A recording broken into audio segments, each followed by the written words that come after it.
FTP நேயர்களுக்கு வணக்கம். இன்று நம்முடன் ஐயா ரவீந்திரன் சார் இணைந்திருக்கார். வணக்கம் சார். வணக்கம் சார். சீமான் பிறந்த நாள் இந்த சனிக்கிழமை கொஞ்சம் அங்க அவர் வீட்டுல கொஞ்சம் விமர்சையா கொண்டாடப்பட்டது. பல்வேறு நண்பர்களுக்கு அழைப்பு எடுத்து நீங்களும் போயிருந்தீங்க. பெரிய விருந்து 3000 பேருக்கு விருந்து வச்சிருந்தாரு. இது ஒரு புறம் இருக்க, அண்ணாமலை ஒருத்தர் தான் ஃபர்ஸ்ட் பொலிட்டிக்கல் சர்க்கிள்ல முதல்ல வாழ்த்து சொன்னார் ஈவினிங். அவர் சொன்ன உடனே 2 மணி நேரம் கழிச்சு EPS வாழ்த்து தெரிவிக்கிறாரு.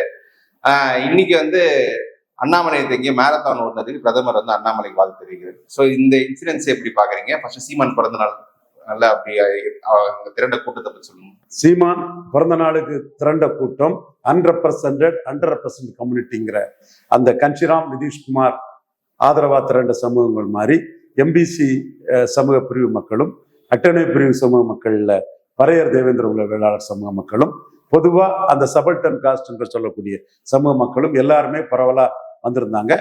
மற்ற OBC கம்யூனிட்டிக்குள்ள இருந்து வந்தவங்களும் கூட அவங்க எளிய பின்புலம் கொண்டவங்க தான். அதுல பலரும் அதுல லீடர்ஷிப் எடுத்து ஆர்கனைஸ் பண்ணிட்டு இருந்தாங்க. இடைநிலை ஜாதியை சேர்ந்தவங்கெல்லாம், குறிப்பா சீமான் தமிழ்நாட்டின் கன்ஷிராம் சீமான் தான்ங்கிறத கட்டியும் கூறும் அளவுக்கு அந்த கூட்டம் இருந்தது. இதுல கூட்டம் ரொம்ப டிசிப்ளின்டா இருந்தது.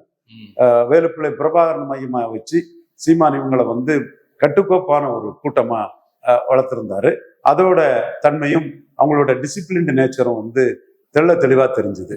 உணவு அருந்தக்கூடிய இடத்துல ஒரு தரப்பு உணவு அருந்தி வெளியே வர்றது வரை இன்னொரு தரப்பு ரொம்ப நிதானமா காத்திருந்து அதுல போனாங்க.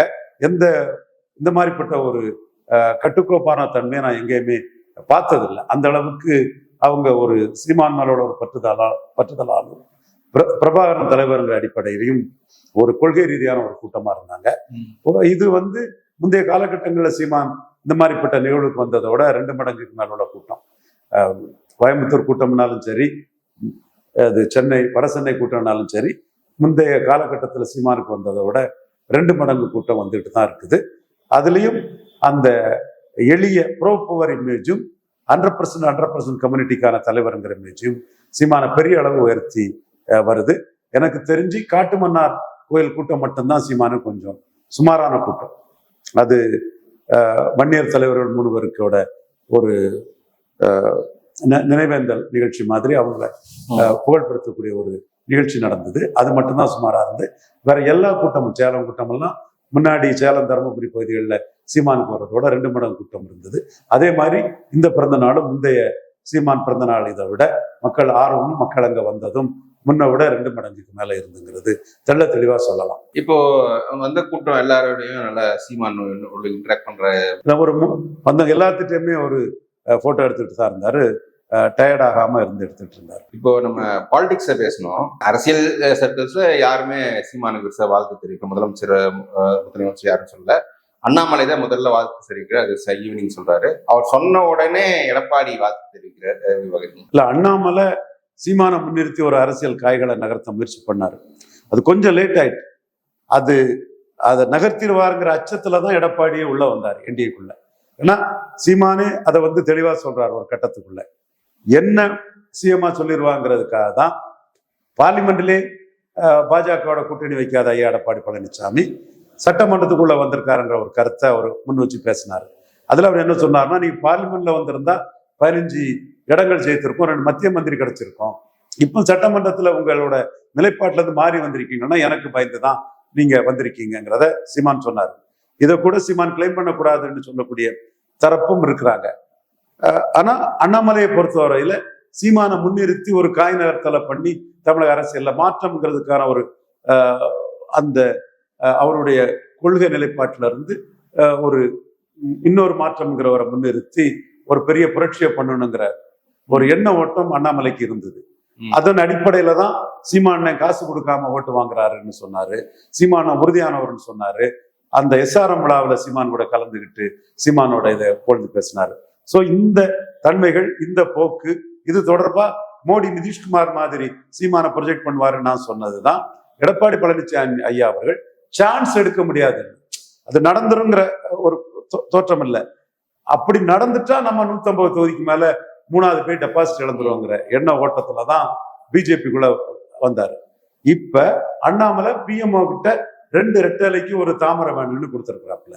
அதுக்கு அண்ணாமலை கொடுத்திருக்க டேட்டா என்னன்னா, அன்னைக்கு நாம வெறும் 5 எம்பியும் 20 எம்எல்ஏயும் வாங்கும் போது நம்மளோட பலம் 2.7 விழுக்காடு தான் கடைசியா நம்மளோட தனித்த பலம்.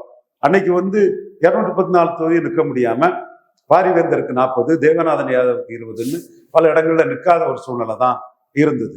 அதற்கு முந்தைய காலகட்டத்தில் ஆர்கே நகர்ல ஒட்டுமொத்த பாஜகவும், தமிழிசை அம்மையார் மட்டும் நான் குறை சொல்லல, இலகணேசன், அச்சுராஜா, வானதி சீனிவாசன், பொன்னாறு எல்லாரும் நோட்டா கீழே போன ஒரு சூழ்நிலை இருந்தது.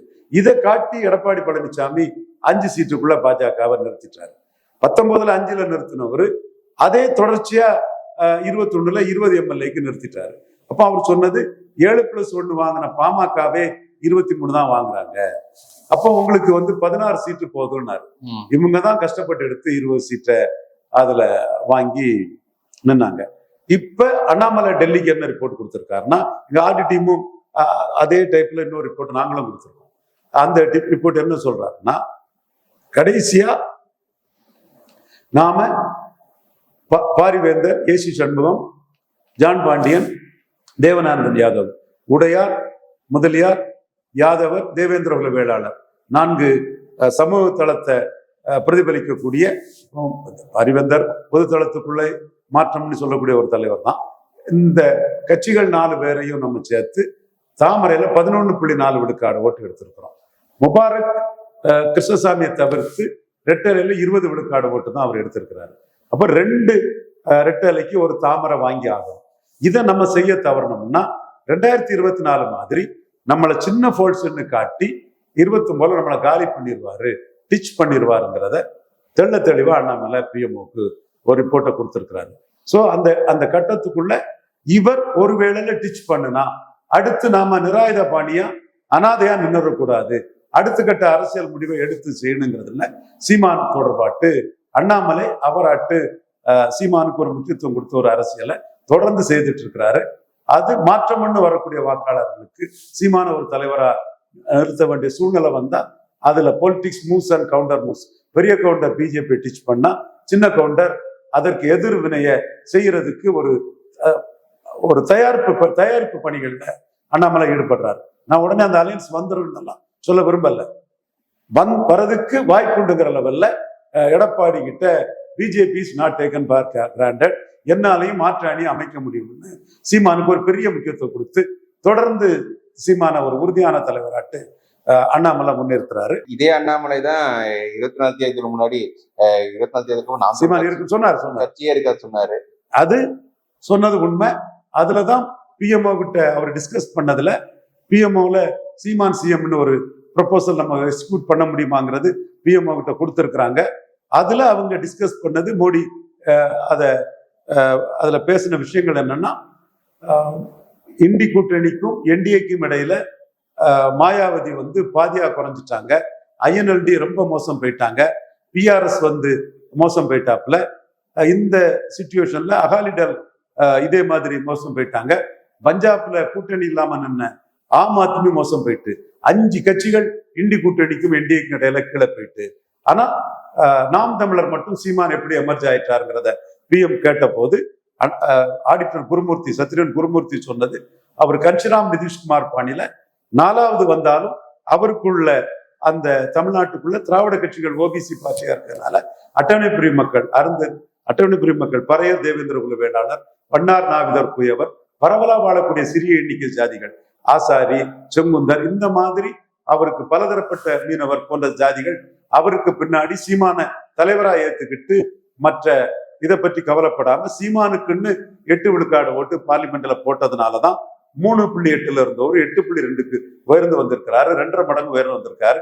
அவருக்குன்னு ஒரு உறுதியான கூட்டம், அவரால் தான் நாம வெளிச்சத்துக்கு வர முடியும், நமக்கு அதிகாரம் கிடைக்கும்னு ஒரு அதிகாரமற்ற ஏழை எளிய மக்கள் சீமான் பின்னாடி இருக்கிறாருங்கிறத சத்ரியன் குருமூர்த்தியும் அந்த ரிப்போர்ட்டை கொடுத்திருக்கிறாரு. அண்ணாமலையும் தேர்தல் முடிவுக்கு பிறகு அத்தகைய ரிப்போர்ட்டை டெல்லி தலைமைக்கு கொடுத்திருக்கிறாரு. சோ எடப்பாடி பழனிசாமி பொறுத்தவரையில நீங்க 2.7% எடுத்து நோட்டாவுக்கு கீழே போன பாஜக மாதிரி இந்த பாஜகவை ட்ரீட் பண்ண முடியாது. 11.4% வாக்கெடுத்த பாஜக, சீமான் கூட கோழை நாய்கள் களத்தை விட்டு ஓடிட்டாங்கன்னு எடப்பாடி, என்டிஏ, விஜய் 3 வரை அடிக்கும் போது அந்த ஆர்கே நகர்ல நோட்டாவுக்கு போன அந்த கட்சி களத்துல நிற்காம இல்லை, எடப்பாடியும் களத்துல நிற்கலங்கிற போது அந்த பேரம்ங்கிறது 2024 வாக்க மையமா வச்சுதான் நடக்கும். அதுல 2 ரெட்டலைக்கு ஒரு தாமரை வேணுங்கிறதுல அண்ணாமலை உறுதியா இருக்கிறாரு. அண்ணாமலையோட உறுதித்தன்மை பிரதமர் மதிக்கும் விதமா தான் அந்த அண்ணாமலைக்கும் தேஜஸ்வி சூர்யாவுக்கும் ஒரு ட்விட்டர் போட்டு அண்ணாமலை ஏன் ஆளுதான், தமிழக பாஜகவின் முகம் அண்ணாமலை தாங்கிறத பிரதமர் சொல்லாம சொல்லியிருக்கிறார். அண்ணாமலை வேற கட்சி தனி கட்சி தொடங்குவாருன்ற அந்த மாதிரி டாக் இருக்கும்போது இப்ப அண்ணாமலையை பேசிஃபை பண்ற மாதிரி இருந்துச்சு. கண்டிப்பா அண்ணாமலை போனா பாஜகவை விட 2 மடங்கு ஓட்டு அண்ணாமலை எடுக்கிறது கூட வாய்ப்பு வந்துடும். மற்ற இடங்கள்ல எல்லாம் கல்யாண் சிங் போகும்போது பாஜக அடிபட்டு போச்சு. ஆனா கல்யாண் சிங் ஒரு 4% தான் எடுத்தாங்க. உமா பாரதியை மீறி சவுகான் ஜெயித்துட்டாரு. எதியூரப்பா 10, பாஜக 20ன்னு தான் இருந்தாங்க. ஆனா இங்க கல்யாண் சிங் இங்க அண்ணாமலை போனா பேரன் பார்ட்டியோட பெரிய அளவு வந்துருவாரு. ஏன்னா பேரன் பார்ட்டி 3.7 இருந்த பேரன் பார்ட்டிய 11.4 கொண்டு வந்தது அண்ணாமலை உருவாக்குன மாற்றம்ங்கிறதுக்கான ஒரு புள்ளியில தான் அது வந்திருக்குது. 14-19 இல்லாத ஒரு பெரிய எழுச்சி, சீட் கன்வெர்ட் ஆகல, அதை நம்ம ஒத்துக்கிட்டு தான் தீரணும்.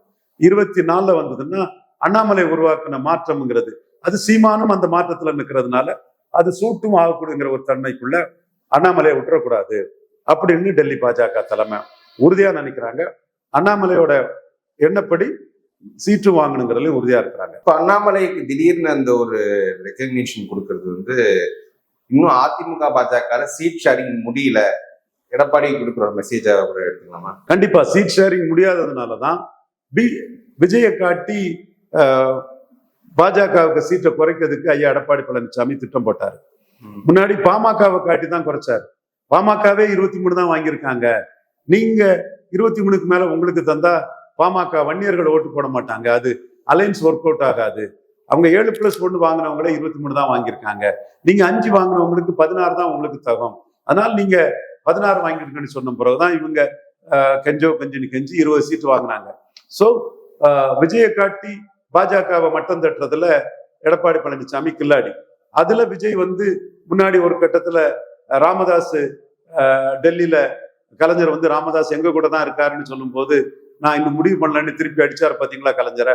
அதே மாதிரி ராமதாஸ் அன்னைக்கு அடிச்ச பாணியில ராமதாஸ் பாடம் படிச்ச ஜான் ஆரோக்கியசாமி கூட்டணி எல்லாம் ஒன்றும் எடப்பாடி கிட்ட முடியலன்னு அதை சொல்லும் விதமாட்டு தவேகா செயற்குழுவுல எடப்பாடியை மறுதளிச்சுட்டாங்க. ஸோ இப்போ கட்டம் இங்க சீட்டு பேரம்ங்கிறது 20% versus 11.4. ஸோ நீங்க எவ்வளவு நிற்கிறீங்களோ அதுக்கு பாதி தாமரைக்கு தந்தாகணுங்கிறது தான் மோடிக்கு விருப்பம், அண்ணாமலைக்கு விருப்பம், என்போன்ற மோடி லாயலிஸ்டோட விருப்பம். காரணம் 24 கலத்தி விட்ட மாதிரி 29 எடப்பாடி கலத்தி விட மாட்டாருங்கிறதுக்கு எந்த உத்தரவாதமும் கிடையாது. விஜயை கூட கைக்குள்ள வச்சுக்கிட்டு ராகுல் காந்திக்கு 29 ஆஃபர் கொடுப்பாரு. சோ அந்த இடத்துக்குள்ள இவர்கிட்ட அலர்ட்டா இருந்து அரசியல் பண்ணாதான் 29 மோடி ஏமாறாம இருக்க முடியுங்கிறதா எங்க எண்ண ஓட்டம். எங்களோட கருத்து, அண்ணாமலை கருத்து இது இன்னைக்கு டெல்லி பாஜக இதை தெளிவா எடுத்துட்டாங்க. சத்யன் குருமூர்த்தி இந்த கருத்தை தெளிவா சொல்லிட்டாரு. இந்த கருத்துல நயினார் நாகேந்திரன் இல்ல, பட் எதிராட்டம் இல்ல, அவரு தமிழிசை அம்மையார் இல்ல, எதிராட்டம் இல்ல, வானதி சீனிவாசம் இல்ல, எதிராட்டம் இல்ல. பட் ஒரு சில தலைவர்கள் எப்படி வரட்டு பார்ப்போம். நம்ம அலைன்ஸ இந்த சீட் ஷேரிங்ல உடைச்சிடக்கூடாது, பட் பலமான சீட்டை வாங்கணுங்கிறதுல சுதாகர் ரெட்டி இருக்கிறாரு, பாண்டா இருக்கிறாரு, ஒரிசாவில் உள்ள அப்சர்வர் இருக்கிறாரு, மேனன் இருக்கிறாரு. இவரு தான் கண்டஸ்ட் பண்ணணுங்கிற நோக்கம் இல்லாம தன் வாழ்க்கையை RSSக்கு அர்ப்பணித்து கொண்ட கேசவநாயம்ஜி இருக்கிறாரு. எங்க மாவட்டத்தை சேர்ந்தவர். ஏரல் ஐயா தாளிங்க நாடார் மரணம் அடைஞ்ச போது அவர் தான் தூக்கிட்டு வந்தாரு. அந்த அளவுக்கு முழுமையா எல்லா நிகழ்வுகள்லையும் எதை எதிர்பார்ப்பின்றி கட்சி நலனே ஒன்ற புரியா இருந்த கேசவநாயம்ஜி இதுல இருக்கிறாரு. அப்போ அவரு பலத்திற்கேற்ப சீட்டு வேணுங்கிறத கேசவநாயம்ஜி நினைக்கிறாரு. மற்ற தமிழிசை, நயினார் போன்றவங்க எல்லாம் அலையன்ஸ் பிரேக் ஆயிடக்கூடாது, விஜய்க்கு சீட்டை கொடுத்து சேர்த்தாலும் பரவாயில்லன்னு நினைச்சாங்க. இப்ப விஜயை பொறுத்தளவுல பாஜக கூட இருந்தா தனக்கு கிறிஸ்தவ முஸ்லீம் மத்தியில பெரிய கெட்ட பெயராயிரும்.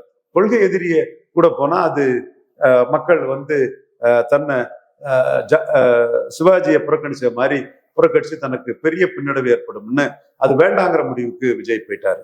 ஸோ இந்த கட்டம் பாஜகவை விட்டா வேற வழி இல்லை.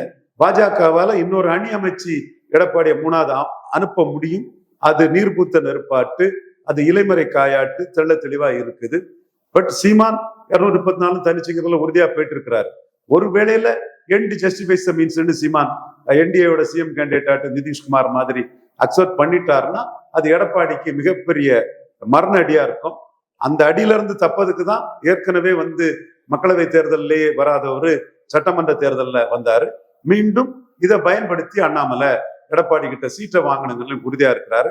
அதையும் தாண்டி சீமான் தனிச்சு நின்று பணம் கொடுக்காம ஓட்டு வாங்குறதெல்லாம் அண்ணாமலைக்கு உள்ளபடியே சீமான் மேல உயர்ந்த மதிப்பு மரியாதையும் இருக்குது.